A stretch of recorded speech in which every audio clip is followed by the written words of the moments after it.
Mi suegra es mi verdadera familia. Y tú, desaparece de mi vida, ya dejé aquella casa. Y tomé una decisión que los pondría de rodillas en solo 7 días. Un simple acto mío tras esa desaparición reveló secretos que ellos jamás imaginaron que yo conocía. ¿Qué hizo que mi hijo y mi nuera tan arrogantes entraran en pánico buscándome por todas partes? Quédese conmigo y escuche mi historia. Hoy es el 7º cumpleaños de mi nieto Mateo. Hace más de 3 meses que no veo al niño, a pesar de que la distancia entre Madrid y Sevilla se cubre en solo 5 horas de coche. Cada vez que intentaba bajar a visitarlos, mi nuera Elena tenía una excusa elegante: el niño con exámenes, estaban de vacaciones o la casa en obras. Lo entendía. La gente mayor debe ser discreta y no interferir en la vida de sus hijos. Pero un cumpleaños era una excepción. Mi viejo Peugeot 206 se detuvo frente a la casa adosada de color blanco en el barrio de Triana. Esta era la casa por la que vacié mis ahorros hace 7 años, justo cuando nació Mateo, para que tuvieran un lugar donde echar raíces. Apagué el motor y salí. Por costumbre de tantos años me agaché bajo la maceta del olivo ornamental junto al portón para buscar la llave de repuesto. Mis dedos tocaron el frío cemento, vacío. Me quedé petrificada. Durante 7 años, la llave siempre estuvo allí para que pudiera entrar a regar las plantas. Este pequeño cambio me hizo dar un brinco en el corazón. Tuve que tocar el timbre. La puerta de madera de roble se abrió. Elena apareció con un vestido de seda caro, sosteniendo una copa de vino blanco. «¡Oh, madre!», exclamó Elena con un tono agudo de sorpresa. «Pensé que venía en tren. Álvaro me dijo que conduce usted misma. ¡Qué peligro! Estoy bien, gracias», sonreí tratando de ocultar mi decepción. «Feliz cumpleaños a Mateo. ¿Dónde está el niño? ¿Está jugando arriba?», dijo Elena haciéndome pasar mientras sus ojos se posaban rápidamente en mis viejas zapatillas deportivas. Pasé la casa, está un poco desordenada por los preparativos de la fiesta. Dejé la caja del pastel sobre la encimera de mármol de la cocina. «He hecho el flan de caramelo que más le gusta a Mateo», dije con entusiasmo, «con huevos de corral frescos». Elena dejó la copa de vino cruzando los brazos sobre el pecho, su gesto defensivo habitual. «Madre, creía que Álvaro se lo había dicho. Mateo sigue una dieta orgánica ahora y no come azúcar. Su flan tiene demasiado colesterol. Además, por favor, no lo deje aquí. Los invitados podrían pensar que son sobras». Guardé silencio apartando la caja. Saqué mi segundo regalo, una trenca de lana azul marino que tejí durante 3 meses de invierno. «Y esto es un jersey que tejí». Elena lo tomó con 2 dedos arrugando la nariz. «Lana madre. Se ha molestado mucho. Pero Mateo ahora usa solo ropa de marca con sus amigos del colegio internacional. Estas cosas son muy cursis, le picarán y no se lo pondrá». Cursi. Me quedé clavada en el sitio. El jersey estaba hecho con la mejor lana merino, costando el doble del vestido que ella llevaba. Pero no di explicaciones.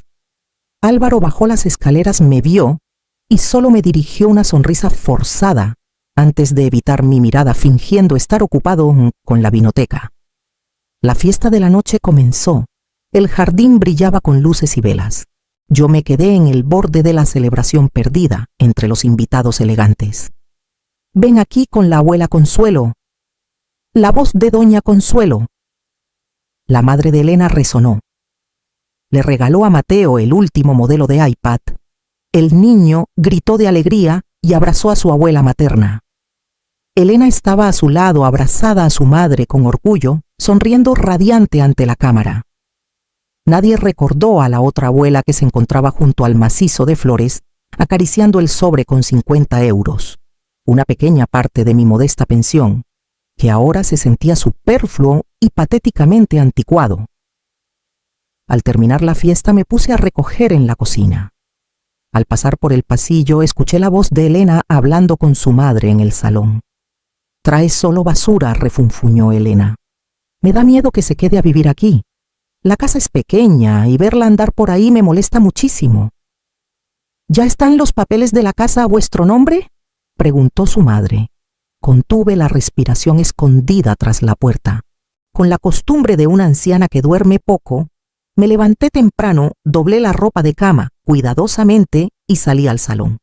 La escena de la noche anterior seguía intacta: copas de vino a medio terminar, platos de sobras secas, cáscaras de gambas y servilletas esparcidas por el suelo. El olor a vino viejo mezclado con la cera de las velas creaba una atmósfera sofocante. Me remangué y comencé a limpiar. No lo hacía para ganar puntos, lo hacía por instinto. Esta casa, mi propiedad, no merecía ser abandonada a tal desorden. Mientras limpiaba cuidadosamente una mancha de vino tinto de la encimera de mármol, escuché pasos en la escalera. Era Elena. Mi nuera bajó con su pijama de seda, sosteniendo un teléfono con una expresión somnolienta que se endureció al verme. ¿Qué hace, madre? Su voz no era una pregunta, sino una acusación. Estoy limpiando un poco, respondí sin dejar de fregar. Estaban cansados anoche. Si lo dejamos así, vendrán las hormigas. Elena resopló, pasó a mi lado para abrir el frigorífico y tomar su agua detox. Madre, ya se lo dije. Los lunes por la mañana viene un servicio de limpieza. ¿Por qué se molesta? Si rompe un vaso de cristal será un problema. Álvaro lo trajo de Italia. Me detuve mirando el trapo viejo en mi mano. Mi diligencia a los ojos de mi nuera era solo una interferencia torpe y potencialmente peligrosa. Tengo cuidado, dije en voz baja. Déjelo, Elena. Agitó la mano y luego miró el calendario de la pared. Ah, hoy Mateo tiene cita para la vacuna de la gripe. Otros años usted lo llevaba, pero este año no. Levanté la cabeza, una pequeña esperanza encendida. Era una pequeña tradición entre abuela y nieto. En años anteriores, cuando la pareja estaba ocupada con su carrera, yo misma llevaba a Mateo a cada vacuna, consolándolo con piruletas sin azúcar. «Puedo llevarlo», dije apresuradamente con un poco más de entusiasmo. La clínica está justo en la esquina de Triana. Todavía recuerdo al doctor García, es muy bueno. Elena dejó la botella de agua sobre la mesa con un golpe seco. Se giró para mirarme con una mirada que denotaba cansancio mezclado con desprecio. Madre, el doctor García se jubiló hace 2 años. Ahora es una clínica internacional. Hay que pedir cita por app y hacer check-in con un código QR. Usted no sabe usar esas cosas. ¿Cómo va a llevarlo? La gente se reirá. Puedo aprender, no hace falta. Elena me cortó su voz gélida. Detuvo mis palabras en la garganta. Mi madre, la abuela de Mateo, vendrá a llevarlo. Ella es moderna, conoce al director de la clínica. Lo hará todo más rápido que usted. Me quedé paralizada junto al fregadero. Mi madre lo hace mejor. Esa frase fue como una bofetada indirecta. Resulta que mi presencia no solo era superflua, sino también considerada obsoleta e inferior a mi consuegra. Esa tarde doña Consuelo llegó en su coche de lujo a recoger a Mateo. El niño se subió alegremente, me saludó por compromiso con la mano y se pegó al iPad que le habían regalado el día anterior. Me quedé mirando hasta que el coche desapareció tras la esquina. Todo el día fui una sombra en la casa. Cociné la cena, un potaje de garbanzos con chorizo tradicional, pero con menos sal para complacerlos. Cuando Álvaro volvió del trabajo, el ambiente en la casa se hizo tenso. Besó a su esposa, acarició la cabeza de su hijo y se desplomó en el sofá pegado al televisor para ver las noticias económicas. No me preguntó cómo estaba. La cena transcurrió con el cliquetear de los cubiertos. Elena comía mientras miraba su teléfono. De repente, puso una videollamada con una amiga en altavoz a propósito, con el volumen al máximo. «Sí, estoy harta», dijo Elena en voz alta mirando de reojo hacia mí que estaba sentada enfrente. «La economía está mal y en casa tenemos que mantener una boca más». La persona al otro lado preguntó algo inaudible. Elena se rió con sorna y continuó. «Ay, mi suegra. Es muy pobre, vivió sola toda la vida. Sus pocos ahorros de pensión no dan para nada.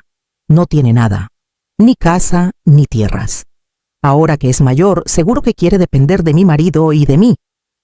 Llevaba la cuchara de sopa a la boca y me detuve. Mi mano temblaba incontrolablemente. Pobre, no tengo nada. Miré a Álvaro. Mi hijo estaba sentado allí, a menos de 1 metro de su esposa. Lo escuchó todo. Él sabía perfectamente quién pagó la casa, quién le dio el capital para abrir su empresa y quién era la dueña de las propiedades en Madrid y Ávila. Pero Álvaro no levantó la cabeza. La mantuvo hundida en su plato de sopa, sorbiendo ruidosamente en medio del silencio sepulcral. Eligió hacerse el sordo para no tener que defender a su madre. Temía más disgustar a su esposa que herir mis sentimientos. Mi corazón se sintió como si alguien lo estuviera lijando, ardía. Dejé suavemente la cuchara en el plato. El leve clic sonó para mí como un trueno. La sopa está un poco salada hoy, dijo Álvaro de repente, pero solo para quejarse de la comida, eludiendo el problema. Elena apagó el teléfono, se giró hacia su marido con voz agresiva. Si está salada, hazla tú. Ya es suerte que alguien te cocine. Y el dinero de la compra lo pongo yo. Ella mentía. Yo le había metido a escondidas 500 euros en la cartera a Álvaro este mes para la compra, porque se había quejado de que su empresa pagaba tarde. Me levanté. Tenía un nudo en la garganta que me impedía tragar nada más. Estoy llena, dije en voz baja. Coman tranquilos. Me dirigí a la habitación con la espalda recta, pero el alma hecha pedazos. Al pasar por el salón, vi a Álvaro levantar la vista y mirarme. En ese breve instante, en los ojos de mi hijo, no había remordimiento sino evasión. Esa mirada lo decía todo, me veía como una molestia, una carga que tenía que soportar por moral, no por amor. Cerré la puerta de la habitación. Mi segunda noche en Sevilla transcurrió en humillación. Miré la maleta en la esquina preguntándome por qué no me había ido todavía. Tal vez porque aún esperaba la gota que colmara el vaso. Necesitaba una razón absolutamente justificada para cortar este lazo sin arrepentimientos. Y sabía que mañana esa gota caería.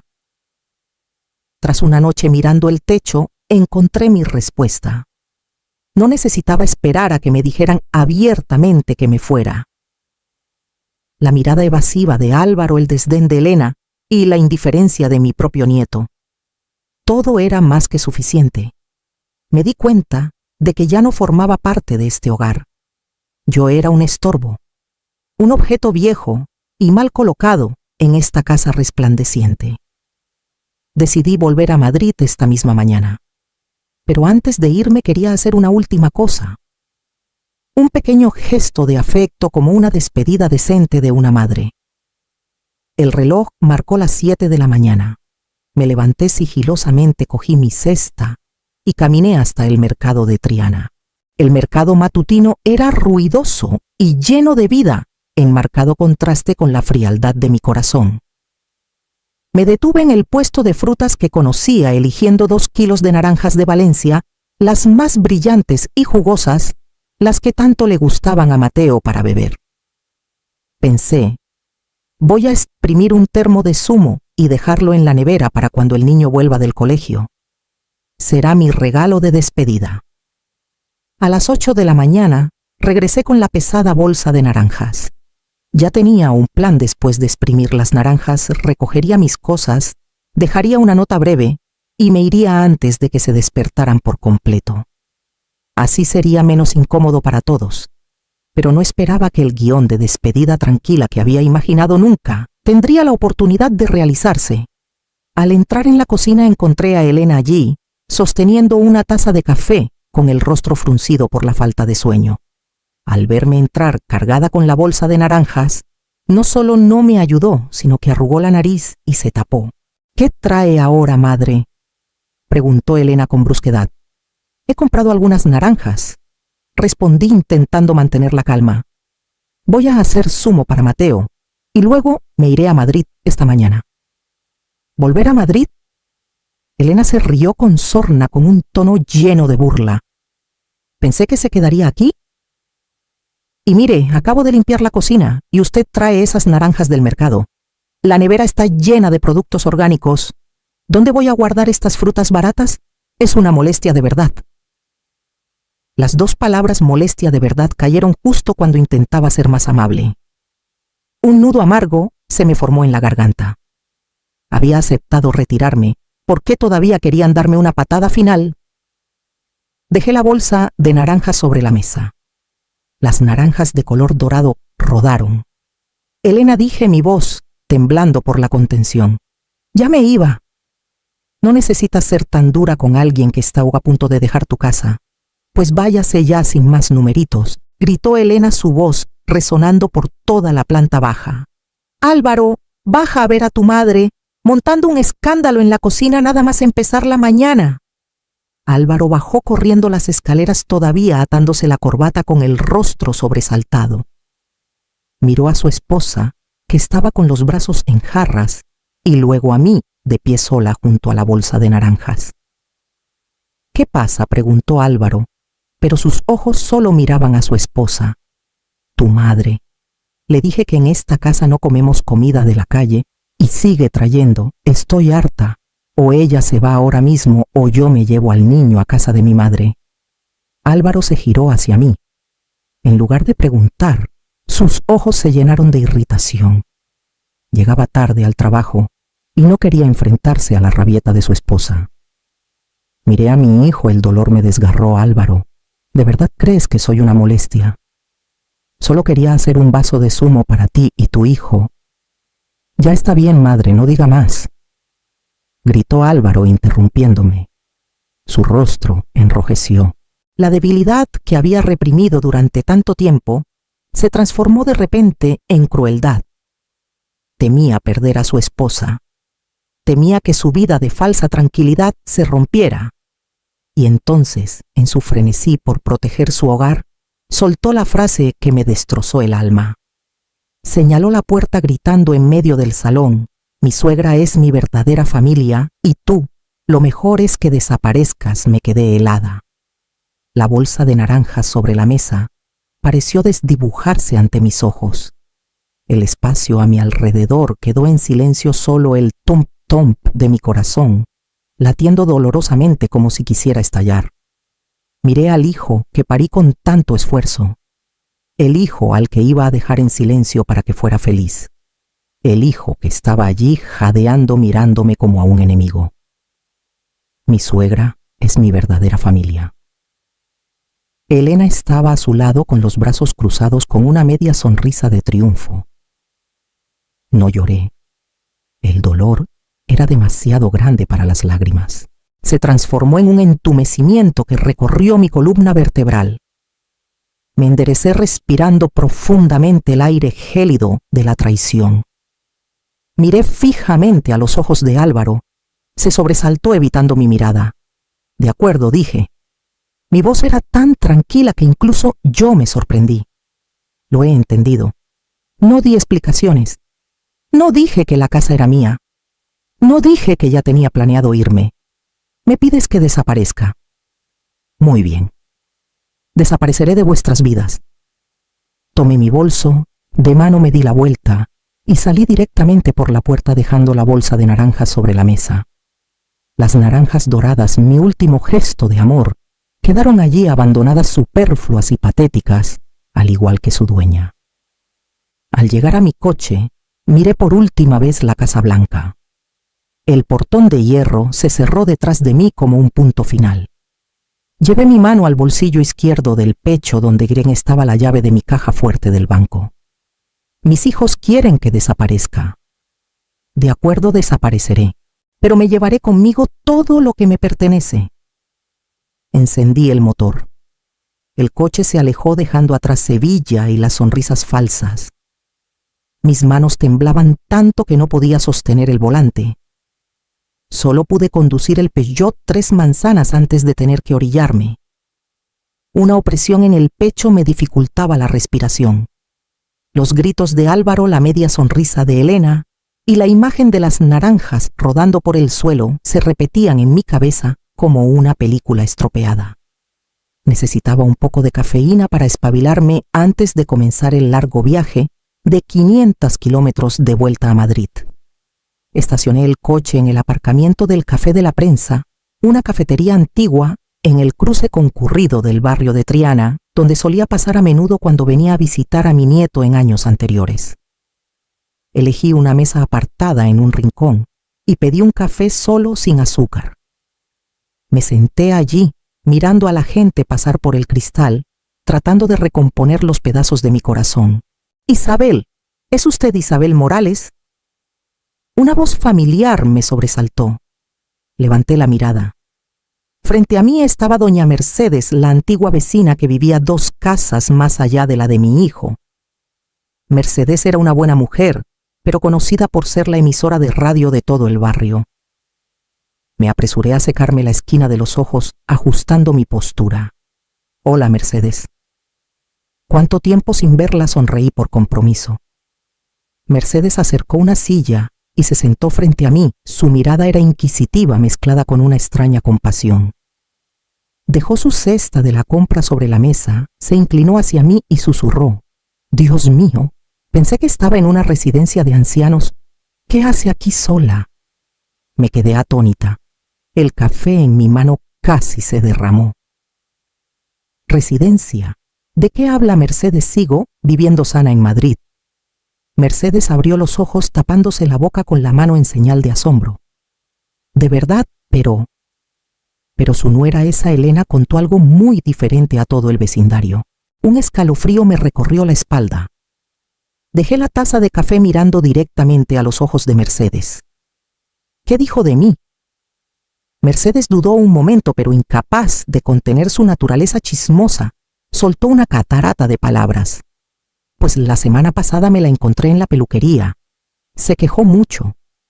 Dijo que usted estaba senil, que vivía sola y sucia en Madrid y que insistía en mudarse aquí con ellos. Dijo que usted era... disculpe que lo diga, usó la palabra carga, y que no tenía bienes, que solo se aferraba a su hijo para pedirle dinero». Apreté las manos bajo la mesa hasta que las uñas se clavaron en mi piel.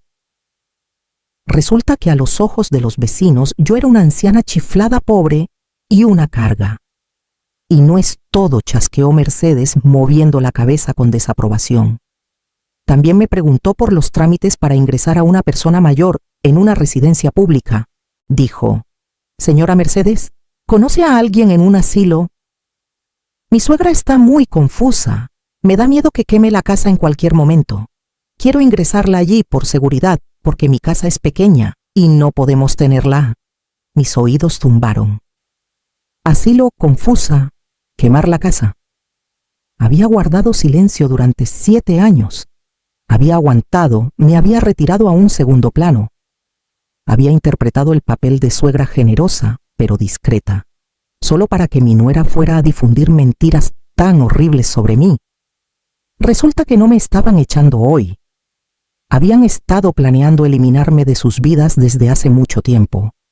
Querían meterme en una residencia para librarse de mí y necesitaban crear la opinión pública de que yo era una anciana loca para justificar su acto de ingratitud. «¿Se encuentra bien, Isabel?» «¿Está pálida?», preguntó Mercedes con preocupación. Tomé una respiración profunda. El dolor en mí desapareció de repente, dando paso a una ira fría y aterradoramente lúcida. «Estoy bien, Mercedes». Me levanté, saqué un billete de 10 euros de mi cartera y lo dejé sobre la mesa. «Gracias por decirme la verdad. Ah, por favor, dígale una cosa al vecindario de mi parte». «¿Qué cosa?», preguntó Mercedes, perpleja. Me ajusté el cuello de la chaqueta, mirándola con ojos penetrantes. «Dígales que doña Carmen López sigue muy cuerda y que está a punto de darles una lección de modales a algunas personas». Salí de la cafetería, dejando a Mercedes con la boca abierta de asombro. Durante todo el camino de vuelta a Madrid, no encendí la radio. Necesitaba un silencio absoluto. Los campos de girasoles pasaban a toda velocidad por la ventanilla. Cada kilómetro que pasaba un poco del afecto que me quedaba se desvanecía. Cuando llegué a mi ático en el barrio de Salamanca, la zona más cara de Madrid, ya estaba anocheciendo. Mi piso, de 200 metros cuadrados, me recibió con un silencio elegante y un aroma a lirios frescos. No había gritos, no había desprecio, solo la libertad que había olvidado que poseía. No descansé. Fui directamente a mi despacho, aparté un cuadro al óleo de la pared, revelando la caja fuerte empotrada. Mi mano se deslizó sobre el teclado numérico.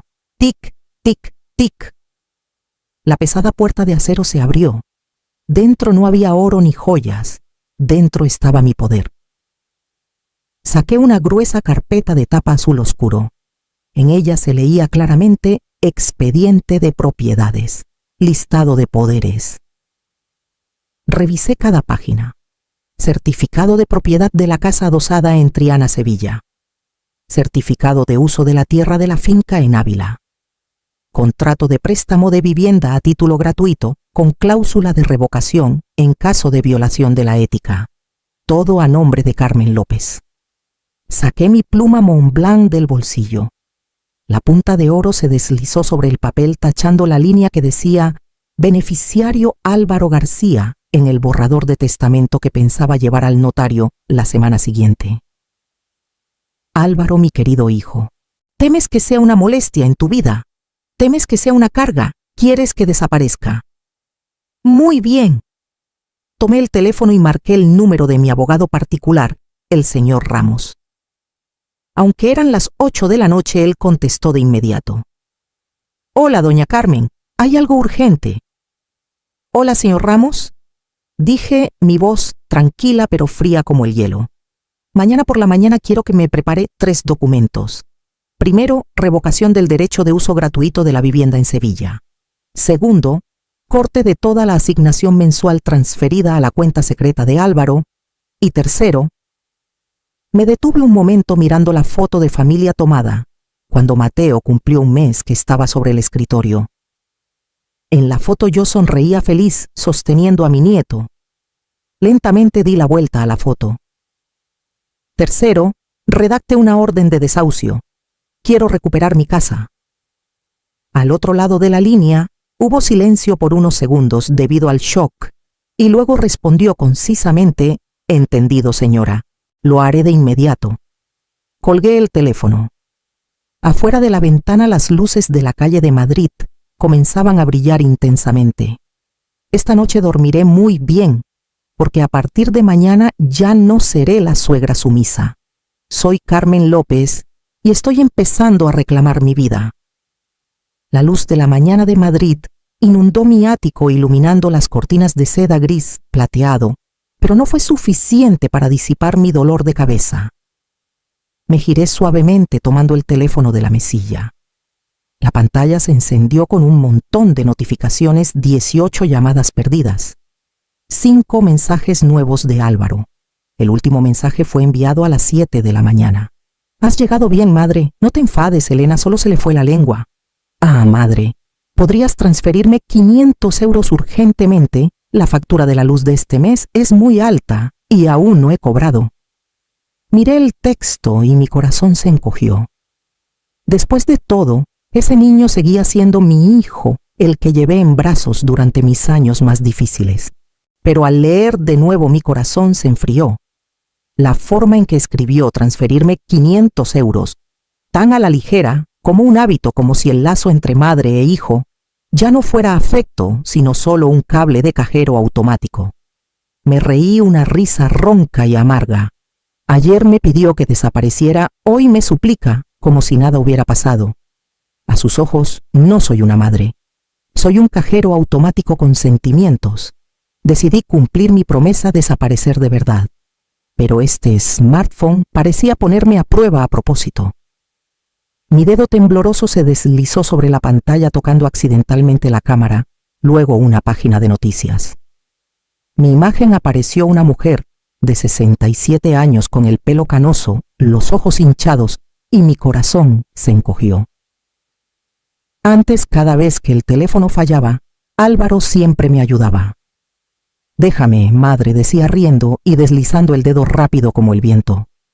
Ahora yo misma tenía que aprender a separarme de él. Finalmente encontré las palabras en rojo: bloquear a este número. Presioné. Se escuchó un suave clic. Álvaro bloqueado. Elena también. Exhalé. Una extraña sensación de alivio, como si acabara de cortarme una parte del cuerpo, doloroso, pero liberador. Me puse mi traje de seda gris, me maquillé con cuidado y tomé un taxi hasta el Banco Santander. El director de la sucursal Vía EPO, Miguel, se alegró al verme. Doña Carmen, ¿qué pronto viene? Hoy viene a ingresar dinero a don Álvaro, de nuevo. Dejé mi tarjeta negra sobre el mostrador con voz serena. No, Miguel. Hoy vengo a cortar. Cancele la orden de transferencia automática de 1.500 euros mensuales a Álvaro. Bloquee la tarjeta adicional de Elena Rodríguez y transfiera todo el control de la cuenta a mi firma única. Miguel se quedó pasmado. ¿Está segura, señora don Álvaro? Solo estoy haciendo lo que él deseaba, le interrumpí sonriendo levemente. Él quería ser independiente. Ahora lo será de verdad. Dejé el banco y fui directamente a la oficina del señor Ramos, mi abogado. Me recibió con una expresión inusualmente seria. Sobre la mesa había una carpeta y un sobre marrón sellado con cuidado. Antes de firmar la orden de desahucio, necesita ver esto, dijo Ramos en voz baja. Esta mañana revisé los archivos de la Casa de Sevilla. Hay una transacción pendiente en el sistema. Abrí el sobre. Dentro había una copia de un contrato de garantía hipotecaria. Al leer la primera línea, la sangre se me heló. Prestatario Camila Beauty SL, monto 200.000 euros. Propiedad garantizada. Casa número 12. Calle Betis, Sevilla, avalista Carmen López. Al final de la página estaba mi firma, una caligrafía suave y familiar exactamente igual a la mía. Sentí que mis ojos se nublaban. No sabía si por las lágrimas o por la humillación que me inundaba. Ramos, susurré, nunca firmé esto. Estaba en Fátima ese día. No pude estar en Sevilla. Ramos asintió, su rostro mezclaba ira y lástima. Lo sé, es una firma falsa, pero lo que me duele más es el testigo. Señaló las letras pequeñas al final de la página: testigo Álvaro García. Me quedé en shock. El aire en la habitación se hizo denso. El tic-tac del reloj avanzaba lentamente, cada segundo era como un corte. El hijo, en el que confiaba ciegamente, el que me tomó de la mano bajo la lluvia y prometió construir una casa para que no tuvieras que esforzarte más, ahora firmaba como testigo de una falsificación, ayudando a su esposa a hipotecar la casa que yo les había prestado. Si no hubiera venido aquí hoy, en unos meses, cuando Elena quebrara el banco, embargaría la casa, y yo lo perdería todo. Sentí que mi corazón se congelaba, pero en esa quietud, el dolor comenzó a transformarse en algo más, una lucidez cruel. ¿Quiere demandarlos por fraude?, preguntó Ramos en voz baja. Negué con la cabeza. No, una demanda es larga y no necesito demostrar nada a nadie. Solo necesito que la justicia llegue a su lugar. Inhalé profundamente y dije con claridad cada palabra: envíe la orden de desahucio como estaba previsto y adjunte un documento urgente al director del banco que gestiona ese préstamo. ¿Qué documento, señora? Firmaré una declaración confirmando que la firma es falsa, exigiendo el bloqueo inmediato del préstamo y la ejecución anticipada de la deuda. Cuanto antes mejor. Ramos asintió. Entiendo. Miré por la ventana. El sol de la tarde de Madrid bañaba los tejados rojos. Una ráfaga de viento pasó trayendo el olor a lavanda del balcón.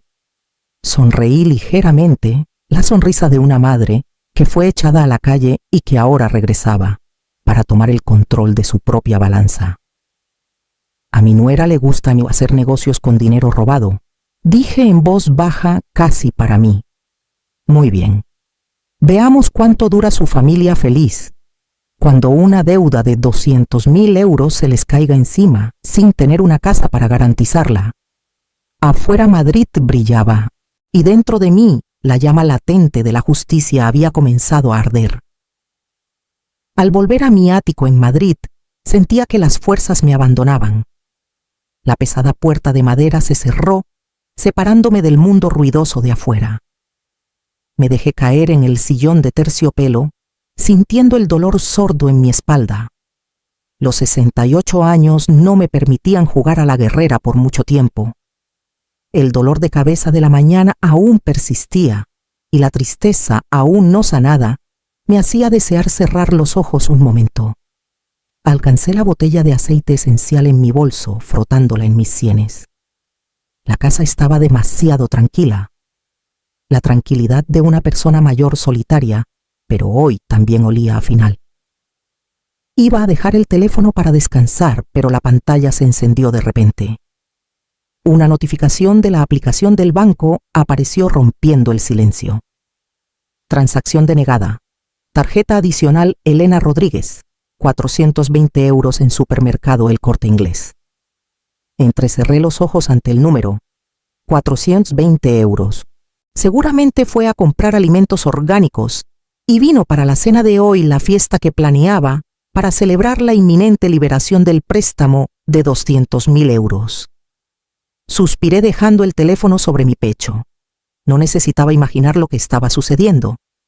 Elena nunca lleva efectivo. Depende completamente de esa tarjeta. A estas alturas debe estar paralizada en la caja, con el rostro rojo revolviendo su bolso, bajo las miradas indiscretas de la gente que hacía cola detrás. La humillación pública esa era el arma más dañina contra su orgullo. Apenas había cerrado los ojos unos minutos cuando el teléfono volvió a vibrar. Esta vez fue una llamada. Era el señor Ramos. Contesté mi voz ronca por el cansancio. «Diga, Ramos, ya está todo listo, Carmen». La voz del anciano abogado sonaba agitada sin la calma de la mañana. «Se encuentra bien, acabo de recibir una llamada del director del banco de la sucursal de Sevilla. La situación allí es un caos». Mi corazón se aceleró. A pesar de mi ira, mi instinto maternal me hizo preocuparme. ¿Qué ha pasado su hijo? Álvaro. Acaba de ser expulsado del banco por seguridad. Me levanté de golpe, el dolor de espalda punzante. ¿Por qué hizo algo estúpido? No estúpido sino pánico, relató Ramos. Fue a completar el proceso para la liberación del dinero del préstamo de su esposa. Pero cuando el empleado le informó que el préstamo estaba bloqueado por sospecha de firma falsa, perdió el control. Gritó, golpeó el escritorio exigiendo ver al director, afirmando que usted había firmado. Hasta que el director mostró su documento de denuncia, se derrumbó por completo. Lloró justo en el hall Carmen. Me quedé sin palabras. Álvaro lloró. Mi hijo de 40 años lloró en público no por arrepentimiento sino por miedo. El último salvavidas de la pareja había sido pinchado por mis propias manos. Lo entiendo, respondí tratando de mantener mi voz firme. Gracias, Ramos. Colgué. La habitación volvió a caer en el silencio, pero mi corazón estaba agitado. Fui a la cocina, me serví un vaso de agua, mis manos temblaban derramando agua sobre la mesa. Bebí todo para calmar mi ritmo cardíaco. No me alegraba ver a mi hijo acorralado, pero sabía que si no dolía una vez, esa infección de ingratitud nunca se curaría. Justo en ese momento mi teléfono vibró de nuevo. Esta vez no fue una vibración suave, sino continua. Ting, ting, ting. Una serie de mensajes del servicio de llamadas perdidas porque había bloqueado los números. Llamada perdida de Álvaro 12 veces. Llamada perdida de Elena 25 veces. La densidad de las llamadas indicaba que su pánico crecía exponencialmente. Seguramente en este momento acababan de llegar a casa y recibieron el último regalo del cartero, la orden de desahucio. Cansada dejé el teléfono boca abajo sobre la mesa. No quería ver sus nombres, necesitaba dormir. Pero el teléfono no me dejó en paz. Volvió a sonar. Esta vez era un número desconocido, no el de Álvaro ni el de Elena. Código de área de Sevilla.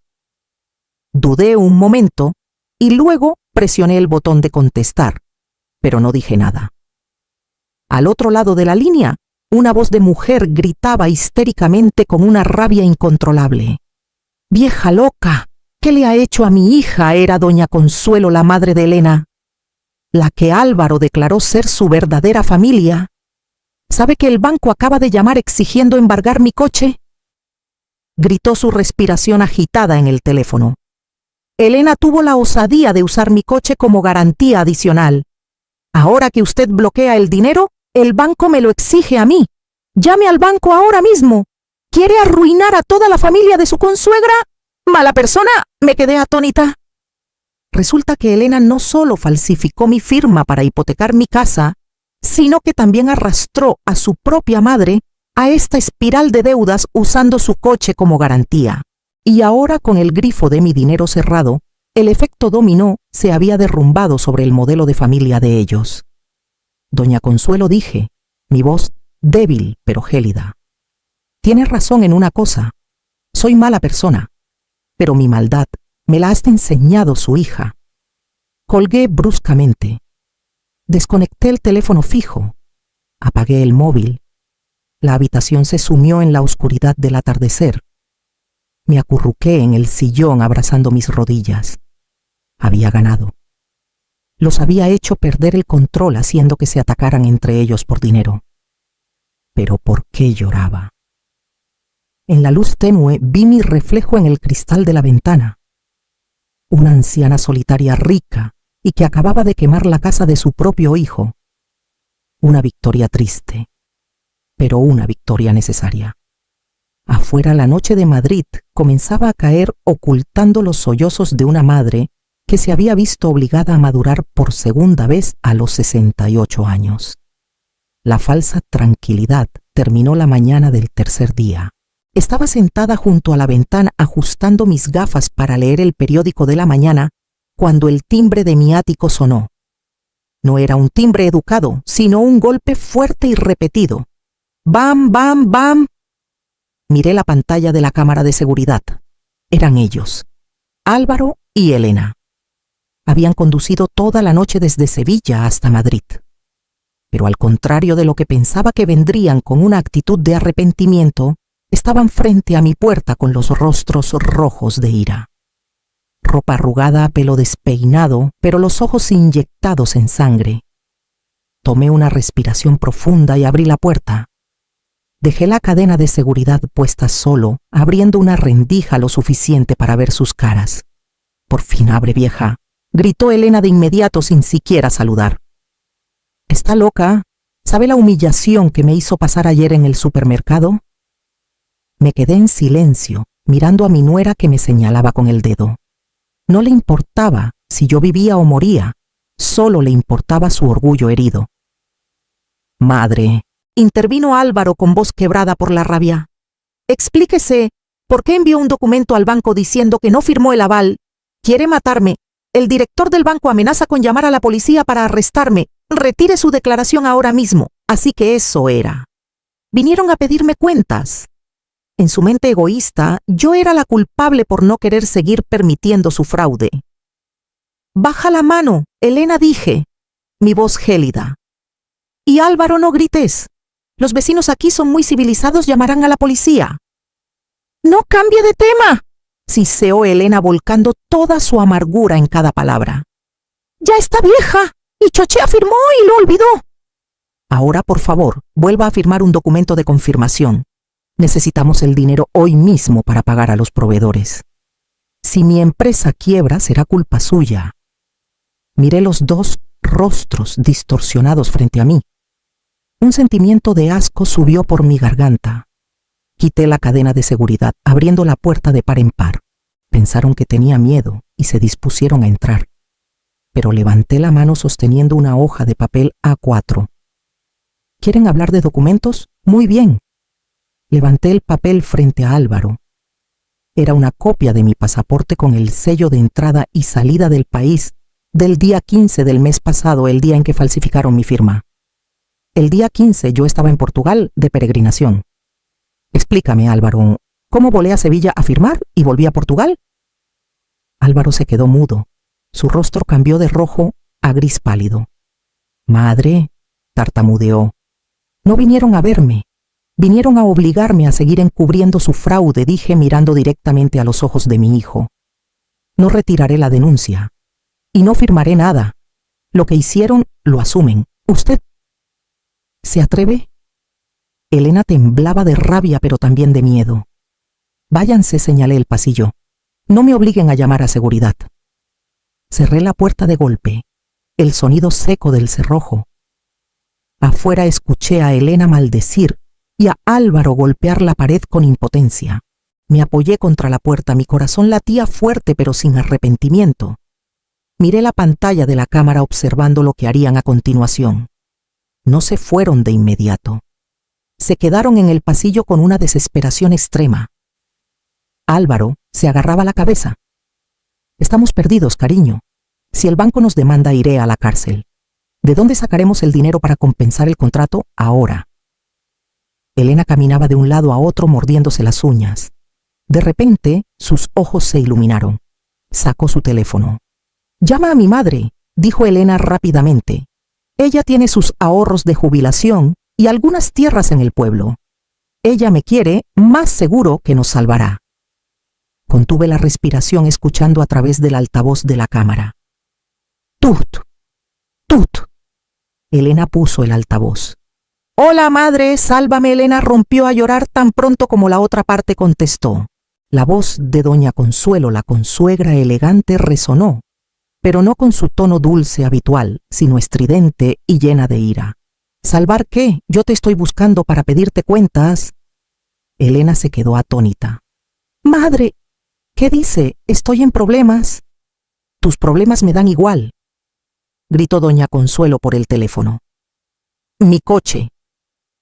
Me dijiste que necesitabas los papeles para un trámite rápido, y resultó que lo hipotecaste como garantía adicional para el préstamo.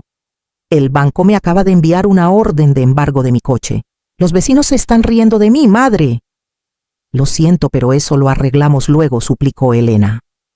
«Préstame 50.000 euros para pagar las deudas urgentes, si no Álvaro irá a la cárcel». «No hay dinero ni nada», cortó doña Consuelo sin piedad. «Soy vieja, ese dinero es para mi jubilación. Te dije que te casaras con un hombre rico para yo poder disfrutar, no con un pelagatos que ahora me arrastra al barro». Álvaro estaba al lado escuchando cada palabra. Un pelagatos. Así lo llamaba su verdadera familia. «Madre, soy tu hija», sollozó Elena. «Deja de quejarte», la voz de doña Consuelo era fría. «Me está subiendo la tensión. No vengas a mi casa a causarme más problemas. Arréglatelas tú sola». Clic. El sonido seco de la llamada terminada resonó. El pasillo del edificio cayó en un silencio sepulcral. Elena sostuvo el teléfono paralizada como una estatua de piedra. Acababa de ser rechazada sin piedad por su propia madre, de la que siempre se había jactado, la que dijo que lo hacía mejor que mi suegra en cuanto tocaron sus intereses. ¿Y Álvaro? Se deslizó lentamente hasta el suelo apoyándose en la pared. Su mirada estaba perdida en el vacío. La frase que él mismo pronunció resonó en mis oídos y seguramente en su cabeza. «Mi suegra es mi verdadera familia, y tú, desaparece de mi vida ya». Ahora, en la adversidad, la otra familia lo había echado a la calle para proteger un coche, y la madre a la que echó estaba detrás de esta puerta presenciándolo todo con dolor. Miré a mis dos hijos, uno de sangre, el otro político, sentados en el frío suelo del pasillo, patéticos y solos. Lo habían perdido todo: dinero, casa, y su fe ciega en valores ilusorios. Apagué la pantalla de la cámara. No abrí la puerta. Esta lección aún no había terminado. El rechazo de doña Consuelo era solo la primera bofetada que la vida les daba. Me quedé dentro de la puerta con la mano aún sobre el cerrojo frío. Afuera, en el pasillo, el llanto de Elena había cesado, reemplazado por un silencio pesado. El silencio de aquellos que han tocado fondo y se dan cuenta de que no hay cuerda a la que agarrarse. Miré el reloj. Habían pasado 15 minutos desde que doña Consuelo colgó. Tomé una respiración profunda, secando la lágrima de debilidad que había caído por mi mejilla. Soy una madre, pero hoy tengo que ser la jueza. Giré el cerrojo. ¡Clac! La puerta se abrió. Álvaro y Elena levantaron la vista sobresaltados. Parecían más miserables que nunca. Álvaro sentado en el suelo apoyado en la pared, la corbata desatada, los ojos rojos. Elena con el maquillaje corrido, el rímel manchado en las mejillas, los ojos hinchados por el rechazo de su madre. Al verme, Álvaro intentó levantarse, intentó empezar a rogar, pero levanté la mano indicándole que se detuviera. No digan nada, dije mi voz tranquila pero autoritaria. Y no se queden sentados ensuciando el pasillo de mi casa. Le arrojé a Álvaro un paquete de pañuelos. Límpiate la cara. Arréglate la ropa. Miré el reloj. En 1 hora os espero en la cafetería junto al estanque del Parque del Retiro. No quiero hablar dentro de casa, hay demasiada tensión. Dicho esto, volví a cerrar la puerta sin darles oportunidad de entrar ni un paso. Eran las 3 de la tarde en punto. Estaba sentada en una mesa al aire libre de la cafetería, con vistas al estanque azul del Retiro y al Palacio de Cristal a lo lejos. El viento otoñal de Madrid era fresco. Las hojas amarillas comenzaban a caer, un paisaje idílico, en contraste con el estado de ánimo de los que estábamos allí. Álvaro y Elena llegaron 10 minutos antes. Tímidamente acercaron las sillas y se sentaron frente a mí. Ya no había aires de superioridad ni arrogancia. Ahora eran solo 2 deudores frente a su mayor acreedor. Pedí una taza de té para mí y nada para ellos. «Madre», empezó Álvaro con voz temblorosa. «Lo siento, sé que fui un miserable. Escuché a mi esposa, fui débil». Elena se sentó a su lado con la cabeza gacha, las manos agarradas entre sí pálidas. Ya no se atrevía a culpar a su marido porque acababa de probar la amargura de ser abandonada por su propia familia. «No se disculpen», dejé la taza de té. «Vuestras disculpas ahora valen muy poco. Solo salen porque tienen miedo de ir a la cárcel y miedo de perder dinero». Saqué 3 sobres gruesos de mi bolso y los puse uno por uno sobre la mesa de cristal. Clac, clac, clac. 3 sonidos secos resonaron en el espacio tranquilo. «Hoy no vine a escuchar explicaciones», dije. «Vine a mostrar la verdad. Las verdades que han ignorado o que os han cegado durante los últimos 7 años». Empujé el primer sobre hacia Álvaro. «Ábrelo». Álvaro abrió el sobre temblando. Dentro estaba el certificado de propiedad de la Casa de Sevilla.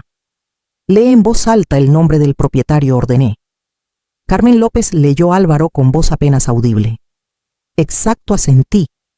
«No es Álvaro y su madre a medias. No es la casa del marido. Es mi casa, 100% de mi dinero».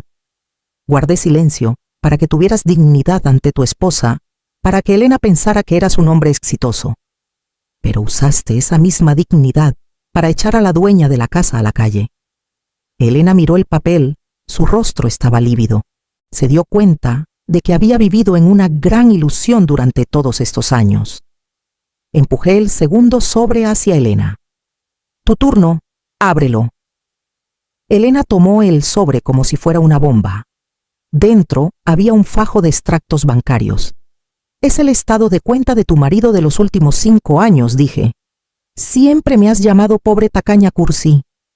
Te enorgullecías de que tu marido ganaba dinero, te daba una vida de lujo y el niño iba a un colegio internacional». Elena pasó las páginas. Pago de matrícula, transferencia de Carmen López. Gastos de parto en clínica privada. Transferencia de Carmen López. Compra de coche, transferencia de Carmen López. «Mira bien», señalé el resumen. «El sueldo de tu marido apenas cubría la gasolina y el café de la mañana. Toda esa vida glamurosa que has disfrutado desde el bolso, que llevas hasta el colegio de Mateo, todo era dinero de esta anciana pobre». Elena soltó los papeles. Miró a Álvaro con una conmoción extrema. Su ídolo se había derrumbado. Su orgullo se hizo añicos. Se dio cuenta de que no era una dama de alta sociedad, sino una gran parásita. «Me has mentido», susurró Elena, las lágrimas brotando. Dijiste que eras el director. Dijiste que tu madre dependía de ti. No te mentí, Álvaro. Se golpeó la cabeza contra la mesa sollozando. Porque exigías demasiado, querías ser como tus amigas, querías que tu madre te respetara. Tuve que pedirle dinero a mi madre para tapar tu pozo sin fondo. Ya basta. Golpeé la mesa con la mano. Ambos se callaron. No me importa quién mintió a quién. Solo me importa el resultado de hoy. Puse mi mano sobre el tercer sobre. Este era el más delgado, pero el más pesado. Aquí dentro está la denuncia a la policía económica por falsificación de firma junto con la prueba pericial. Álvaro y Elena contuvieron la respiración. Sus rostros se quedaron sin color. ¡Madre! Álvaro se deslizó de la silla, arrodillándose en el frío suelo de la cafetería. No la presente. Se lo ruego. No quiero ir a la cárcel. ¿Qué será de Mateo si sus padres van a la cárcel? La mención de Mateo me hizo sentir un nudo en el estómago. El niño era inocente. Pero si cedía ahora nunca madurarían. Levántate, grité. No uses al niño para chantajear mis sentimientos. Álvaro se levantó torpemente con la cara llena de lágrimas y mocos. No presentaré esta denuncia de inmediato, dije lentamente. Sus ojos se iluminaron con un rayo de esperanza, pero enfaticé. Tengo una condición, y esta es vuestra única opción. Saqué algo de mi bolsillo. No era dinero ni documentos. Era una llave vieja y oxidada. Puse la llave sobre los 3 sobres. ¿Qué es esto?, preguntó Elena temblando. Es la llave de mi antiguo estudio en el barrio obrero de Vallecas, en el sur de Madrid, la zona más humilde. Es un piso de 30 metros cuadrados, sin lavavajillas, sin aire acondicionado, y los vecinos son obreros. Miré fijamente a los ojos de mis 2 hijos malcriados. Ya vendí la casa de Sevilla. El trámite se completó esta mañana. El dinero de la venta lo usé para pagar por completo la deuda de 200.000 euros al banco para que no tengan que ir a la cárcel. Álvaro se quedó boquiabierto. Madre, vendió la casa, ¿y dónde vamos a vivir? Señalé la llave vieja.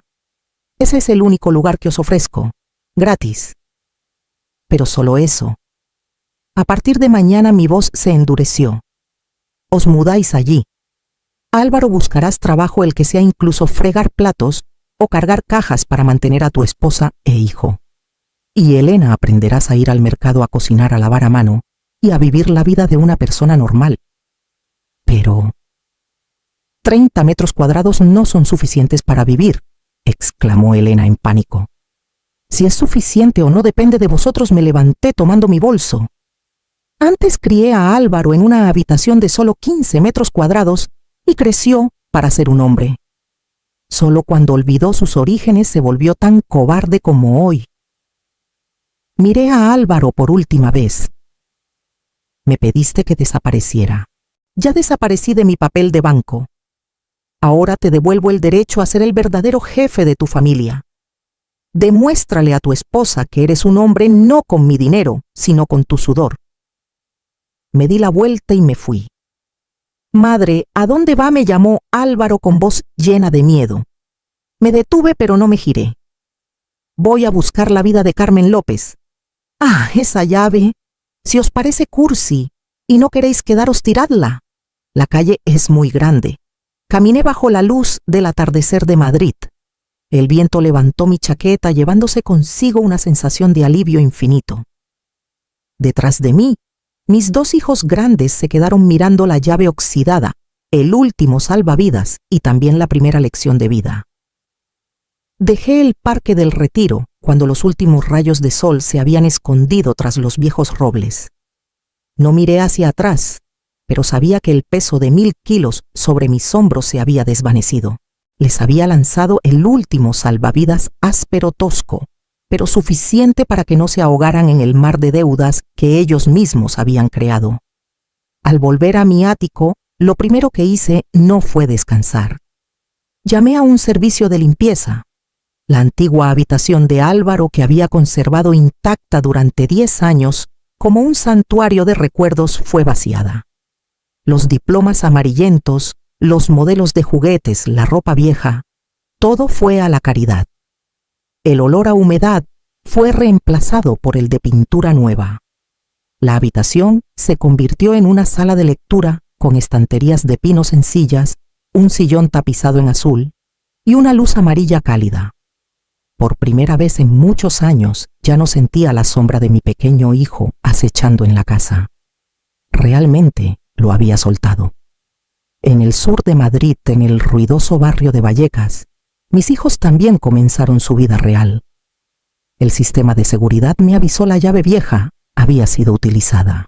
Podía imaginar a Elena con sus tacones de marca subiendo 4 tramos de escaleras llenas de chicle, tapándose la nariz por el olor a comida frita. El piso de 30 metros cuadrados, donde el salón era también el dormitorio, seguramente lo recibió con una asfixiante falta de espacio. 3 días después, la noticia del colapso del empresario Álvaro llegó a mí. La etiqueta de director general que se había autoimpuesto resultó ser una capa de pintura fina que se desprendió tan pronto como verificaron sus antecedentes. Ninguna empresa contrató a un hombre de 40 años acostumbrado solo a dar órdenes pero sin habilidades reales. Finalmente, se humilló y aceptó un trabajo nocturno, cargando cajas en un almacén de supermercado en las afueras con un sueldo de 1.100 euros, exactamente la cantidad que solía gastar en una sola noche de copas. Una semana transcurrió en silencio hasta que el teléfono sonó. Era Elena. Su voz sonaba distorsionada, y detrás se oían bocinas de coche y llantos de niños. Madre, la lavadora aquí está rota. ¿Podría llamar a un técnico o darnos 200 euros para comprar una nueva? Mis manos se van a destrozar de tanto lavar ropa. Yo estaba podando rosas en el balcón y respondí con calma. Elena, ¿recuerdas la llave que te di? Viene con responsabilidades. Si la casa está rota, el dueño la repara.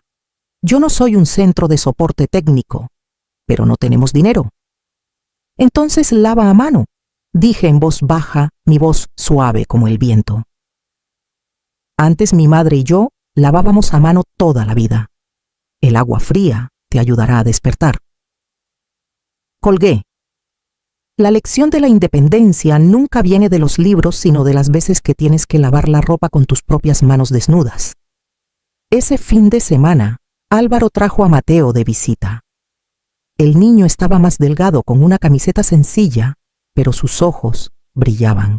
Se abalanzó sobre mí susurrando: Abuela, la casa nueva es pequeña, pero papá me cuenta historias todas las noches.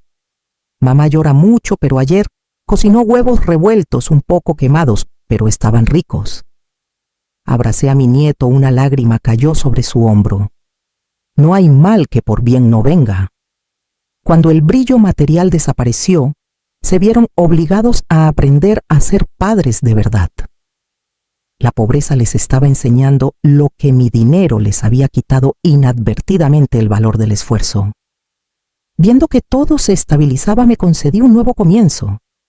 Me inscribí en clases de tango, una pasión que dejé incompleta en mi juventud. Miércoles por la tarde, la sala de baile estaba inundada de sol.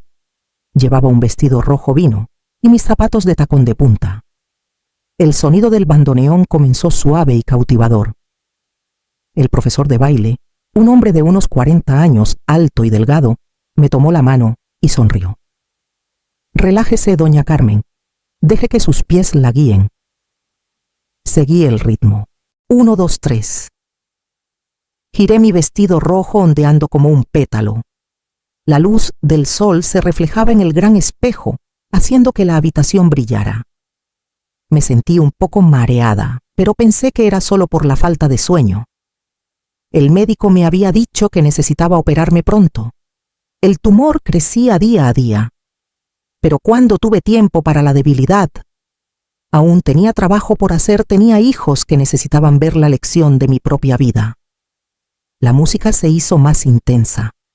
Levanté la cabeza, la espalda recta, mis labios sonriendo ligeramente. Y entonces, un paso en falso. Un dolor agudo como una puñalada me atravesó el pecho. La música se distorsionó como si viniera del fondo de un pozo. «Doña Carmen, ¿qué le pasa?», gritó alguien lejos. Me sentí caer. El vestido rojo se extendió sobre el suelo de madera como una flor marchita. Al abrir los ojos, el fuerte olor a antiséptico llenó mis pulmones. El techo blanco era cegador. El monitor emitía un bip, bip, constante. Un joven médico estaba junto a la cama con una mirada seria. «¿Ha despertado doña Morales? Tuvimos suerte de que la trajeran a tiempo». Intenté levantarme, pero todo mi cuerpo estaba agotado. ¿Qué me pasó? El médico revisó mi historial suspirando. «Usted lo sabe. El tumor cerebral ha estado presionando el nervio motor. Le advertimos hace 3 meses. ¿Por qué canceló la cirugía hace 3 meses? Sí, justo cuando recibí los resultados. El médico dijo, si no la operamos podría perder la movilidad en cualquier momento. Recuerdo claramente la sensación de frío al firmar el aplazamiento de la cirugía. Pero tenía que hacerlo. No podía estar en la mesa de operaciones cuando mis hijos aún no sabían cómo vivir sin mí. Miré el techo, mi voz se hizo ronca. No podía operarme entonces. Tenía una casa que limpiar, unos hijos que necesitaban aprender a valerse por sí mismos. El médico se quedó en silencio y luego dijo en voz baja, «Ahora no tiene otra opción. Debemos operarla mañana por la mañana». Asentí cerrando suavemente los ojos. Una sensación de serenidad se extendió por mi pecho. «Ahora está bien», susurré. «Pase lo que pase. Ya no se morirán de hambre». Oculté mi enfermedad para enseñar a mis hijos la última lección de mi vida. Mi crueldad resultó ser otra forma de amor, un amor tan fuerte que se atrevió a elegir la muerte para obligar a otros a vivir de verdad. Afuera de la ventana, la lluvia comenzaba a caer sobre Madrid. Pero dentro de mí, la tormenta ya había pasado. El amanecer aún no había llegado. El pasillo del Hospital de Madrid estaba frío y olía fuertemente a éter. Yo estaba en la camilla siendo empujada por una enfermera a lo largo del largo pasillo que conducía al quirófano. Los sedantes comenzaban a hacer efecto, haciendo que mis párpados pesaran. En mi aturdimiento me sentía muy ligera. Lo había arreglado todo, mis bienes estaban en un fondo fiduciario para mi nieto, la casa vendida para pagar las deudas de mi hijo. Si no despertaba hoy, al menos me iría como una madre que había cumplido su deber, no como una anciana que se llevaba el resentimiento a la tumba. La puerta del quirófano se abrió. La brillante luz de la sala de operaciones me cegó. Cerré los ojos murmurando una última oración, al mismo tiempo en el almacén de Vallecas. Álvaro estaba cargando pesadas cajas de leche en un camión. El turno de noche acababa de terminar, el sudor empapaba su uniforme azul oscuro. El teléfono en el bolsillo del pantalón vibró fuertemente. Se secó las manos en el pantalón y contestó. Su voz era ronca por el cansancio y el polvo. «Diga, soy yo». «Hola, le llamamos del Hospital Central de Madrid», dijo la voz de la enfermera con urgencia. «¿Es usted familiar?» «De doña Carmen López». El corazón de Álvaro dio un vuelco. El nombre madre que había evitado durante semanas de repente le infundió un miedo vago. «Sí. Sí, soy su hijo. ¿Qué pasa? Su madre está siendo llevada de urgencia al quirófano. Un tumor cerebral presiona un nervio. La situación es crítica. El médico requiere que un familiar esté presente de inmediato para firmar el consentimiento de riesgos». La caja de cartón en las manos de Álvaro cayó al suelo. ¡Plaf! Las cajas de leche se rompieron, salpicando sus viejas botas de trabajo. 4 horas después. Desperté aturdida en la sala de recuperación. La primera sensación fue un dolor punzante en la parte superior de mi cabeza que se extendía hasta la nuca. Mi garganta estaba seca como un desierto. Intenté abrir los ojos. La primera imagen que vi no fue el techo blanco, sino 2 figuras sentadas con la cabeza gacha junto al borde de la cama. Eran Álvaro y Elena. Todavía llevaban puesta su ropa de trabajo. Álvaro con el uniforme del almacén manchado de leche. Elena con una camiseta barata, el pelo recogido a toda prisa sin maquillaje, mostrando sus pecas y ojeras. Al escuchar mi movimiento, ambos se sobresaltaron y levantaron la cabeza. Madre Álvaro se acercó tomando mi mano llena de tubos de suero. Su voz se quebró, las lágrimas cayeron empañando su rostro demacrado. Ha despertado, gracias a Dios ha despertado. Elena estaba a su lado, sus manos entrelazadas, llorando en silencio. No se atrevía a acercarse, solo. Me miraba con una mezcla de arrepentimiento y miedo. El cirujano entró en la habitación mirando a mis dos hijos con severidad. La cirugía fue un éxito, pero la señora necesita mucho tiempo para recuperarse. Me sorprende mucho. ¿Qué clase de hijos son para dejar que su madre soporte un tumor durante 3 meses sin tratamiento? Ella insistió en posponer la cirugía, diciendo que aún no había terminado sus asuntos en casa. Si hubiera llegado una semana más tarde, ni los ángeles la habrían salvado. Álvaro se quedó petrificado. Se giró para mirarme, sus labios temblaban. Madre, sabía de la enfermedad hace 3 meses, cuando vino a Sevilla, cuando la eché. Asentí débilmente con una sonrisa tenue. Sí, iba a bajar para daros la noticia y el dinero antes de ingresar, pero estaban muy ocupados. Álvaro se arrodilló en el suelo del hospital. Apoyó la cabeza en el borde de la cama sollozando como un niño. El llanto del arrepentimiento tardío. Se dio cuenta de que mientras él estaba absorto en su falso orgullo, mientras su esposa estaba absorta en artículos de lujo, su madre estaba luchando en silencio contra la muerte para limpiar el desorden que ellos mismos habían causado. Elena se acercó. No dijo nada. Tomó en silencio el cuchillo de pelar fruta de la mesa. Sobre la mesa había una bolsa de naranjas de Valencia. Las mismas naranjas que yo había comprado en el mercado de Triana, las que ella había llamado basura molestia. Las manos de Elena ahora estaban más ásperas, sus uñas cortas, la punta de sus dedos pelada por el contacto constante con el detergente.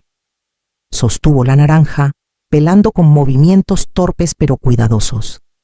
Separó cada gajo, quitando toda la parte blanca, y tímidamente lo acercó a mi boca. «Coma, madre», dijo Elena en voz baja, las lágrimas cayendo sobre mi mano. «Las naranjas están muy dulces, madre. Yo siento haberlas despreciado». Miré el gajo jugoso y luego a los ojos de mi nuera. La mirada arrogante y aguda de antes había desaparecido, reemplazada por la sumisión de alguien que había probado el sabor amargo de la vida. Abrí la boca aceptando el gajo de naranja. El sabor dulce y refrescante se extendió por mi lengua, quitando el amargo sabor de la anestesia. «Está muy dulce», susurré. «Gracias». Solo esa frase hizo que Elena rompiera a llorar, cayendo sobre mis piernas. Los muros de la arrogancia y los prejuicios se habían derrumbado por completo. No por dinero, sino por la vida y la muerte. 6 meses después. Estaba sentada en un banco largo en el Parque del Retiro, disfrutando del sol de otoño de Madrid. Mi pelo había vuelto a crecer corto pero denso, con canas pero fuerte. A lo lejos vi a Álvaro acercarse. Llevaba a Mateo de la mano. Álvaro ahora había sido ascendido a jefe de almacén gracias a su diligencia y honestidad. Estaba más delgado, más moreno, pero su sonrisa era más radiante y segura que nunca. Ya no era el falso director que vivía del dinero de su madre, sino un hombre trabajador y honesto. Elena no vino. Estaba ocupada en casa recibiendo trabajo a destajo. Ya no soñaba con abrir un spa, sino que aprendía a contentarse con lo que ganaba con sus propias manos. Álvaro se sentó a mi lado, dándome una caja de flan. Lo hizo, Elena madre sonrió. Practicó con su receta hasta que le salió bien. Esta vez le aseguro que no es healthy, tiene todo el azúcar y la leche que le gusta. Abrí la caja. El flan estaba un poco torcido, no tan liso como el mío, pero el olor era idéntico. Madre dudó a Álvaro tomando mi mano. La semana que viene es su cumpleaños. Queremos invitarla a cenar. El piso es pequeño, caluroso, no tiene aire acondicionado, pero es nuestra casa. Se detuvo un momento y luego me miró directamente a los ojos con una súplica sincera. ¿Podría venir a vivir con nosotros? No para que nos mantenga, sino para que yo pueda cuidarla. No quiero que esté sola. Miré a mi hijo. Esta propuesta la había esperado durante toda mi vida como madre. Sonreí dando un suave golpecito en su mano áspera. Iré a la cena de cumpleaños, dije. Tengo muchas ganas de probar la mano de Elena en la cocina. Los ojos de Álvaro se iluminaron. Entonces se mudará, negué, con la cabeza suave pero firmemente. No, hijo mío. La sonrisa de Álvaro se apagó. Estaba decepcionado. Porque aún no me ha perdonado, te perdoné. Te perdoné desde el momento en que lloraste en el hospital, miré el lago brillante. Pero hijo, el amor más hermoso es cuando tenemos distancia. Tenéis vuestro propio hogar, aunque sea pequeño, es vuestro reino. Yo también tengo mi vida. Señalé la pista de baile al aire libre en la esquina del parque, donde la música de tango sonaba suavemente. Me volví a apuntar a clases de baile. Y la semana que viene tengo una cita para viajar a Portugal con mis amigas. Estoy muy ocupada, no tengo tiempo para meterme en vuestras cosas. Álvaro me miró atónito por un momento y luego se echó a reír. La risa de la comprensión y el respeto. Lo entiendo, se inclinó y me besó en la frente. Mi madre es realmente genial. Vete, le di un suave empujón. Vete con tu esposa e hijo. Y recuerda bien, nunca dejes que nadie te eche de tu propia vida. Álvaro asintió llevando a Mateo hacia la puerta del parque. El niño se giró para despedirse de mí con la mano. Adiós, abuela. Recuerda venir a comer flan. Le devolví el saludo. Cuando las espaldas de mi hijo y nieto desaparecieron tras los robles, me levanté ajustando el pañuelo de seda en mi cuello. La música de tango sonó con melodía. Mi suegra es mi verdadera familia. La frase que una vez me destrozó el corazón, ahora se fue volando como una brisa. No necesitaba competir por el puesto de familia con nadie, porque había encontrado el lugar más importante. Soy Carmen. Caminé hacia la pista de baile, mis pies se deslizaron ligeramente. El sol de la tarde de Madrid tiñó mi pelo canoso de oro, y en mis labios floreció una sonrisa orgullosa, la sonrisa de una mujer que había pasado por la tormenta para encontrar la verdadera paz. Al mirar atrás, desde una madre rechazada en Sevilla hasta la mujer que baila bajo el sol de la tarde en Madrid, me doy cuenta de una cosa. A veces soltar es la forma más profunda de amar. Solía pensar que sacrificarlo todo, aguantar en silencio la ingratitud, era proteger a mis hijos. Pero no, la llave vieja y el pequeño piso que le di a Álvaro fueron en realidad el regalo más valioso de su vida. Mi propia crueldad les devolvió la dignidad y la capacidad de capear el temporal, algo que mi dinero les había robado inadvertidamente. Nosotras, las que hemos vivido más de media vida, a menudo tememos convertirnos en una carga, tememos la soledad. Pero amigas mías, nunca olvidéis que antes de ser madres abuelas, somos nosotras mismas. No permitáis que nadie, ni siquiera vuestros hijos, os valoren por la utilidad de vuestros bienes. Mantened firmemente vuestra propia llave en sentido literal y figurado. Vivir felices, sanas y ser autónomas, ese es el apoyo más sólido para nuestros hijos y nietos en el futuro. ¿Y usted, alguna vez se ha sentido que está desapareciendo en su propia familia? Espero que la historia de Carmen hoy sea una palmadita suave, dándole un poco de coraje para encontrar su propia alegría. El tiempo empieza a refrescar. Recuerden abrigarse y no olviden tomar sus medicinas a tiempo. Su salud es el bien más valioso, no la descuiden como yo antes. Gracias por escuchar mis pensamientos. Nos vemos en las próximas historias donde compartiremos sentimientos que nunca es tarde para expresar.